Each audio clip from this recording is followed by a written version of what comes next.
তো গাইস এখানে দেখেন আমরা কিন্তু হিরোইক 5 স্টার থাকা অবস্থায় র্যান্ডম প্ল্যান নিয়ে বিয়ার র্যাঙ্ক স্টার দিয়েছিলাম। তো বিয়ার র্যাঙ্ক স্টার দেওয়ার পর আমাদের ম্যাচে পড়েছে হ্যাকার।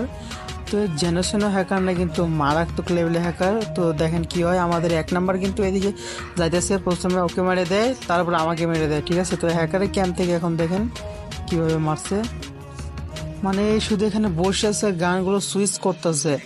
হ্যাকারের জ্বালায় কিন্তু গেম খেলা যাবে না। দেখছেন কিভাবে মারছে আমাদের। তো এইখানে আবার সবাইকে শেষ করার পর আমাদের 4 নাম্বার টিমমেট বেঁচে ছিল। তো ও চাইতেছিল মূলত আমাদেরকে রিভাইভ দেওয়ার জন্য।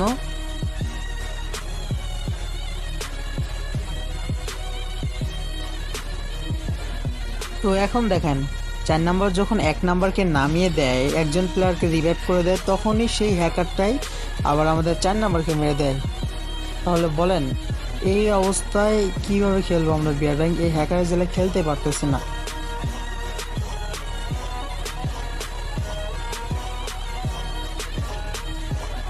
তো এখানে দেখেন আমাদের লাস্ট ম্যান যখন 1 নাম্বার যখন টোকেন কালেক্ট করতেছিল নামার পর, তো সে টোকেন কালেক্ট করতে যাইতেছিল, তো সেম হ্যাকারটা তখন তাকেও মেরে দেয়।